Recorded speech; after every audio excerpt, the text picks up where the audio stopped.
सर्वेभ्यो नमो नमः। आप सभी लोगों का काव्यामृतम इस आमुख पटल पर हार्दिक स्वागत एवं अभिनंदन है। मित्रों, पूर्व दिवस में हम लोगों ने चर्चा किया था श्राद्ध की प्रशस्त कुछ पद्धतियों के बारे में। श्राद्ध के कुछ प्रशस्त नियम हैं जो कि हम लोग डिस्कस कर चुके थे।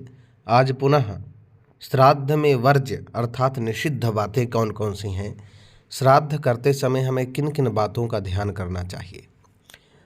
देखिए, कहते हैं श्राद्ध कुछ ऐसी बातें हैं जो वर्ज्य हैं। श्राद्ध में जो कुछ ऐसी बातें हैं जो कि निषिद्ध हैं, उन्हें श्राद्ध के दिन नहीं करना चाहिए। विशेषकर श्राद्ध वाले दिन, मान लीजिए आज हमें श्राद्ध करना है तो आज हम इन कार्यों को नहीं करेंगे। क्या? श्राद्धकर्ता के लिए निषिद्ध 7 बातें, 7 बातें जो है ध्यानपूर्वक इनका आचरण करना चाहिए। इसलिए इससे ही श्राद्धकर्ता के लिए जो निषिद्ध बातें कही गई हैं 7, इन 7 बातों का ध्यान रखने से निश्चित ही श्राद्ध का फल मिलता है।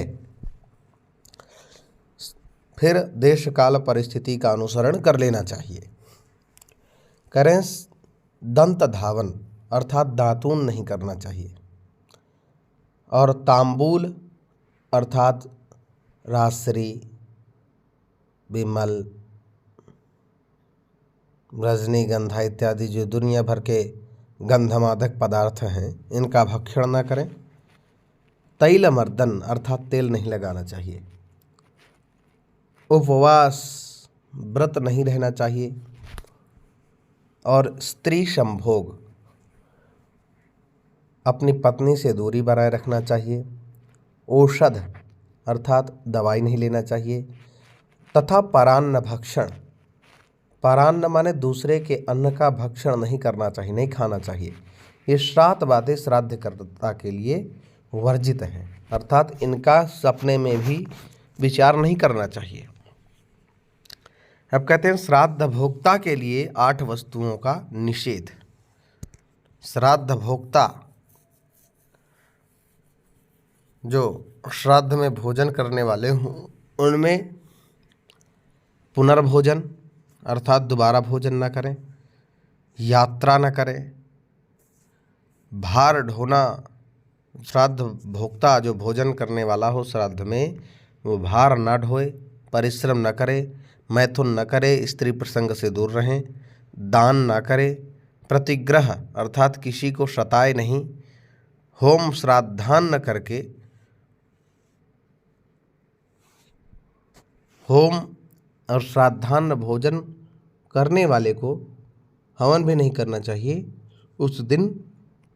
और इन 8 बातों से बचना चाहिए। क्या क्या? दोबारा भोजन न करे, यात्रा न करे, भार न ढोए, परिश्रम न करे, मैथुन स्त्री प्रसंग न करे, दान न करे, प्रतिग्रह न करे और होम न करे।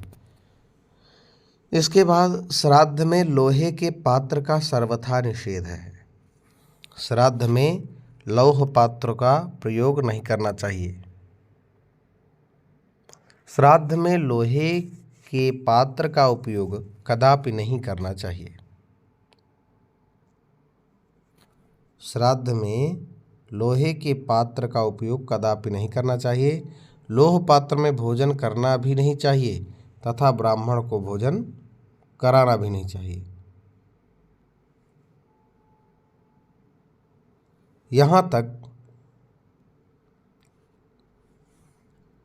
कि भोजनालय या पाकशाला में भी उसका कोई प्रयोग नहीं करना चाहिए। केवल साग फल आदि के काटने में उसका उपयोग कर सकते हैं।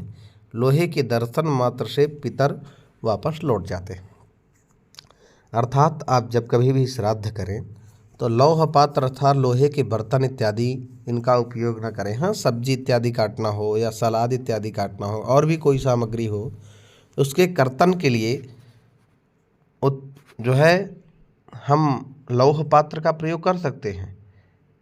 बल्कि पाकशाला अर्थात जहाँ पर हम किचन में अपने इसका प्रयोग न करें, ब्राह्मण को इसमें भोजन न दें और इसमें भोजन भी न बनाएं, साग फल इत्यादि काटने में इसका उपयोग कर सकते हैं। श्राद्ध में निषिद्ध कुश अर्थात किस प्रकार के कुश के माध्यम से श्राद्ध नहीं करना चाहिए। तो कह रहे हैं चिता में बिछाए हुए, रास्ते में पड़े हुए, पितृतर्पण एवं ब्रह्म यज्ञ में उपयोग में लिए हुए, बिछौने गंदगी से और आसन से निकले हुए, पिंडों के नीचे रखे हुए तथा अपवित्र कुश निषिद्ध समझे जाते हैं। इसके लिए देखिए यहाँ पर 4 नंबर में श्राद्ध संग्रह एक ग्रंथ है और श्राद्ध विवेक और एक श्राद्ध कल्पलता ये ग्रंथ हैं। इस ग्रंथ में निरूपित किया गया है चितौ दर्भाः पथिदर्भा ये दर्भा यज्ञभूमिषु स्तरणासनपिण्डेषु षट्कुशान् परिवर्जयेत्। और ब्रह्मयज्ञे च ये दर्भाः पितृतर्पणे हता मूत्रपुरीषाभ्यां तेषां त्यागो विधीयते। इस प्रकार से ग्रंथकार निर्देश कर रहे हैं। तो कह रहे हैं कि अगर कहीं चिता में बिछाया हुआ कुश हो, चिता इत्यादि में स्पर्श हो, संस्पर्शित हो, तो उसको नहीं लेना चाहिए। रास्ते में पड़े हुए, मान लीजिए हमें कुश की आवश्यकता है, हम गए रास्ते से उठा के ले आए, ये उचित नहीं है। पितृतर्पण और ब्रह्म यज्ञ में उपयोग में लिए हुए, अर्थात ऐसा कुश, मान लीजिए कहीं हम देव प्रतिष्ठान में पहुंच गए और पहुंच के वहां से कुश ले आए, वो उपयोग किया हुआ कुश है, इसलिए स्वयं आप जाएं और कुश को लाएं, फिर उससे कुश बनाएं, फिर पूजन करें। तो पितृतर्पण और ब्रह्म यज्ञ में उपयोग न किया गया हो ऐसा जो कुश हो, उस कुश को लाना चाहिए। बिछौने में जिसका उपयोग न किया गया हो, गंदगी से निकला हुआ, मान लीजिए कहीं नाली में कुश उगाया, पहले तो प्रायः उगता नहीं, मान लीजिए उगाया, तो ऐसे कुश का प्रयोग न करें। और गंदगी से और आसन में से निकले हुए, गंदे स्थान से और आसन से निकले हुए, आसन के भी लोग कुश बनाते हैं, उन आसन से निकले हुए कुश का प्रयोग हमें नहीं करना चाहिए। पिंडों के नीचे रखे हुए, अर्थात जब हम पिंडदान करते हैं तो पिंडदान के अवसर पर कुश का प्रयोग होता है और उस पिंडदान में रखे हुए कुश का भी प्रयोग हम नहीं कर सकते, तथा अपवित्र कुश निषिद्ध समझे जाते हैं। माने अपवित्रावस्था वाला जो कुश हो, उस कुश का प्रयोग आप श्राद्ध में ना करें। अब श्राद्ध में निषिद्ध गंध, श्राद्ध में कौन कौन सा, जो विविध प्रकार के चंदन आते हैं आजकल बाज़ारों में, तो बबूल की लकड़ी को लाल करके बेच देते हैं, तो सावधान रहें। कैसा चंदन खरीदना है? तो श्रीखंड चंदन खस, श्रीखंड चंदन खस कर्पूर सहित सफ़ेद चंदन ही पितृकार के लिए प्रशस्त हैं। इन चंदनों को आप लें और अन्य पुरानी लकड़ियों के चंदन तथा निर्गंध काष्ठों का चंदन के लिए उपयोग नहीं करना चाहिए। लकड़ियों के चंदन, जैसे मैंने अभी पूर्व में बताया कि बबूल की लकड़ी, एक बार हम चंदन लेने गए थे तो उसने बबूल की लकड़ी दे दी, चंदन में कोई दमखम नहीं था, तो ऐसे चंदन का प्रयोग श्राद्ध में न करें। कस्तूरी, रक्तचंदन, गोरोचन, शल्लक तथा पुतिक, ये चंदन निषिद्ध हैं। इसमें देखिए 5वें नंबर पर लिखा है श्राद्धेषु विनियोक्तव्या नगंधा जीर्णदारुजाः कल्की भावं समासाद्य न च पर्युषिताः क्वचित् पूतिकां मृगनाभिञ्च रोचनां रक्तचंदनं कालीयकं जोंगकं च तुरस्कं चापि वर्जयेत्। ये मारीच स्मृति, श्राद्ध प्रकाश और श्राद्ध कल्पलता, इन तीनों ग्रंथों में श्लोक संप्राप्त होता है। श्राद्ध में त्याज्य पुष्प, कौन कौन से पुष्पों का प्रयोग हमें करना ही नहीं है? तो कह रहे हैं कदम्ब, केवड़ा, मौलश्री, बेलपत्र, करबीर, लाल तथा काले रंग के सभी फूल, उग्र गंध वाले, जिनकी गंध में उग्रता हो, ऐसे पुष्पों का और गंध रहित सभी फूल जिनमें गंधे न हो ऐसे पुष्पों का परित्याग कर देना चाहिए, ऐसे पुष्पों का प्रयोग नहीं करना चाहिए। कदम्बम बिल्वपत्रंच केतकी बकुलम तथा बर्बरी कृष्ण पुष्पाणि श्राद्ध काले न दापयेत्। उग्रगंधीन्यगंधीनि चैत्यवृक्षोद्भवानि च पुष्पाणि वर्जनीयानि रक्तवर्णानि यानि च। यह शंख स्मृति प्रयोग मत्स्य ब्रह्मांड श्राद्ध कल्पलता ये सर्वत्र संप्राप्त होता है, तो इस प्रकार से इनका प्रयोग नहीं करना चाहिए। निषिद्ध धूप, अग्नि पर दूषित गुग्गुल अथवा बुरा गोंद अथवा केवल घी डालना निषिद्ध है। इस बात को भी कहा गया है मदन रत्न में, श्राद्ध चंद्रिका में, श्राद्ध प्रकाश, श्राद्ध कल्पलता, इन चारों ग्रंथों में कहा गया है कि घृतम न केवलम दद्यात् दुष्टम वा तृण गुग्गुलम, इस प्रकार से कहा गया है, तो इनका विशेष ध्यान रखें। श्राद्ध में निषिद्ध ब्राह्मण, किस प्रकार के ब्राह्मण का चयन हमें नहीं करना चाहिए, एक बार जरूर विचार करें इस पे, जो कि ब्राह्मण प्रायः इस प्रकार के कृत्यों में तल्लीनता उसकी नहीं होती। हाँ, ब्राह्मण बन करके जो कुकर्माचार में प्रवृत्त हैं ऐसे लोग कह रहे हैं श्राद्ध में निषिद्ध ब्राह्मण। कैसे ब्राह्मण को नहीं बुलाना चाहिए? श्राद्ध में चोर ब्राह्मण हो, माने चौर कर्म करने वाला हो, पतित हो जो नित्य प्रति अपने कर्मों को न संपादित करने वाला हो, नास्तिक हो जो ईश्वर को न मानने वाला हो। ईश्वर में जिसकी आस्था होती है उसको आस्तिक कहते हैं, और भगवान में जिनकी आस्था नहीं होती उनको नास्तिक कहते हैं। जो मूर्ख हो, मूर्खता युक्त व्यक्ति हो, ऐसे मूर्ख व्यक्ति को श्राद्ध में नहीं बुलाना चाहिए। मांस विक्रयी, मांस का व्यापार करने वाला, करते तो नहीं है ब्राह्मण कोई अभी तक ऐसा किया नहीं, अभी तक तो जितने भी रहे वो सब ब्राह्मण के बेस में कृत्य किए हैं, ब्राह्मण ने नहीं किए। मांस विक्रयी, व्यापारी, नौकर, माने नौकर की तरह जीवन यापन करने वाला हो ऐसा व्यक्ति, कुनखी, बड़े बड़े नाखूनों वाला, काले दांत वाला, गुरुद्वेषी, गुरु से द्रोह करने वाले ब्राह्मण को, शूद्रापति जो किसी शूद्र स्त्री का पति हो, या भृतकाध्यापक माने शुल्क से पढ़ने वाला, तो भृतकाध्यापित या भृतकाध्यापक, पढ़ने वाला और पढ़ाने वाला, दोनों प्रकार के ब्राह्मण को नहीं बुलाना चाहिए।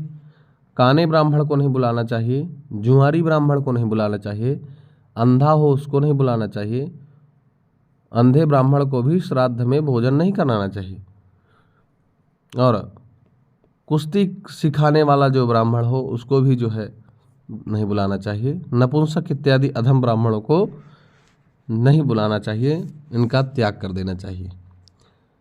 इसमें केश कीटावपन्नन तथा स्वभिरेवेक्षितम, ये वस्त्र के बारे में चर्चा की गई है। तो ब्राह्मण, इस प्रकार के ब्राह्मण को आप न बुलाएं। श्राद्ध में निषिद्ध अन्न, किस प्रकार के अन्न का परित्याग कर देना चाहिए? तो जिसमें बाल और कीड़े पड़ गए हों, जिसे कुत्तों ने देख लिया हो, कुत्ते को देखना भी नहीं चाहिए। जिस अन्न के माध्यम से आप श्राद्ध कर रहे हैं उस अन्न को कुत्ते ने देखा भी ना हो, और लोग कुत्ता पालते हैं। धन्य है कलिकाल के प्राणी जो कुत्तों पर इतनी निष्ठा और विश्वास रखते हैं। पूर्व जन्म में पूर्व स्थिति हो सकता रही हो। जो बासी एवं दुर्गंधित हो, बासी अन्न का भी, जो बासी भोजन हो उससे श्राद्ध न करें। दुर्गंधित हो, दुर्गंध आ रही हो, ऐसी वस्तु का श्राद्ध में प्रयोग ना करें। बैगन और शराब का भी त्याग करें। श्राद्ध में कभी बैगन नहीं बनाना चाहिए। आजकल तो बैगन का भरता लोग बनवा करके धर देते हैं, जो कि बिल्कुल निषिद्ध है। ब्राह्मणों को बताना चाहिए और बैगन का शराब का प्रयोग हमें नहीं करना चाहिए। जिस अन्न पर पहने हुए वस्त्र की हवा लग जाए, अर्थात श्राद्ध के दिन इसीलिए लोग नूतन वस्त्रों को धारण करते हैं। नूतन वस्त्रों के धारण से जो ये दोष है, ये दोष नहीं लगता। नूतन वस्त्रों की हवा लगने मात्र से ही उस भोजन का निषेध है। इसलिए पहले जो राजा महाराजा थे प्रायः बाजूबंद इत्यादि धारण करते थे, लेकिन वस्त्रों को धारण नहीं करते थे। पूर्व में ब्राह्मण तो निश्चित रूप से वस्त्रों को धारण नहीं करते थे। आज भी देखिए, जैसे स्वामी विद्याभास्कर गुरुदेव हैं, आज तक इतनी विद्वत्ता और वस्त्रों को धारण नहीं करते हैं, और धारण भी करें तो हवा न लगे उसमें। राजमांस, उड़द, मसूर, अरहर, गाजर, कुम्हड़ा, गोल लौकी, बैगन, शलजम, हींग, प्याज, लहसुन, काला नमक, काला जीरा, सिंघाड़ा, जामुन, पिप्पली, कुल्थी, कैथ, मऊहा, अलसी और चना, ये सब वस्तुएं श्राद्ध में निषेधित हैं, अर्थात इनका प्रयोग नहीं करना चाहिए। इसमें आप देखते होंगे गाजर का नित्य प्रति प्रयोग हो रहा है, कोई मान नहीं रहा, कह रहे बड़ा स्वास्थ्यवर्धक होता है। बैगन का प्रयोग भरता बिना खाए श्राद्ध कर ही नहीं रहे हैं, और लहसुन विशेष इनका है, प्याज विशेष है और हींग बहुत विशेष है। ये 4-5 चीज़ें और वस्तुओं का प्रयोग हो ना हो, लेकिन ये 5 चीज़ें बड़ा प्रयोग में लाई जा रही हैं आजकल आधुनिकता में, इसलिए इनसे बचें। श्राद्ध में मांस का निषेध। बृहत पाराशर में कहा गया है कि श्राद्ध में मांस देने वाला व्यक्ति मानो चंदन की लकड़ी जलाकर उसका कोयला बेचता है। चंदन की लकड़ी तो स्वयं मूल्यवती होती है, और उस लकड़ी को जलाकर कोयला अर्थात कम दाम संप्राप्त होगा। तो कह रहे हैं जैसे चंदन की लकड़ी को बेच देना श्रेयस्कर है, उसके कोयलों को बेचना श्रेयस्कर नहीं है, उसी प्रकार से श्राद्ध में मांसादि, श्राद्ध में भोजन कराने का बहुत पुण्य है, और यदि श्राद्ध में मांस प्रयोग कर दिया गया तब तो कोयला बेच रहा है। वह तो वैसा मूर्ख है जैसे कोई बालक अगाध कूप में अपनी वस्तु डालकर फिर उसे पाने की इच्छा करता है। श्रीमद् भागवत में कहा गया है कि न तो कभी मांस खाना चाहिए, न श्राद्ध में देना चाहिए। सात्विक अन्न फलों से पितरों की सर्वोत्तम तृप्ति होती है। मनु महाराज कहते हैं कि मांस न खाने वाले की सारी इच्छाएं पूर्ण हो जाती हैं। वह जो कुछ सोचता है, वह जो कुछ चाहता है और जो कुछ कहता है, सब सत्य हो जाता है। यस्तु प्राणिवधम कृत्वा मांसेन तर्पयेत पितॄन्, जो व्यक्ति प्राणी का वध करने के उपरांत उसके मांस से पितरों को तर्पित करना चाहता है, सो विद्वांस चंदनम दध्वा कुर्याद अंगार विक्रयम, वह विद्वान चंदन को जला करके कोयले का व्यापार कर रहा है। छित्त्वा कूपे यथा किंचित बालः प्राप्तुम तदिच्छति पतत्यज्ञानतक्षोपि मांसेन श्राद्धकृत तथा न दद्यात नहीं देना चाहिए। आमिषम माने मांस को, श्राद्धे न चाद्यात धर्म तत्त्ववित् मुन्यन्नैहि स्यात् परा प्रीतिर यथा न पशु हिंसया। ये बृहत पाराशर और श्रीमद् भागवत महापुराण में, मनुस्मृति में भी यह बात है, हेमाद्रि ग्रंथ में भी है और मदन रत्न में है। इस प्रकार से नाना प्रकार के ग्रंथ हैं। श्राद्ध कल्पलता में भी यह प्राप्त होता है। तो इस प्रकार से इनका हमें प्रयोग नहीं करना चाहिए। पुनः आप सभी लोगों का हार्दिक स्वागत, अभिनंदन, वंदन करते हुए वाणी को विराम। धन्यवाद।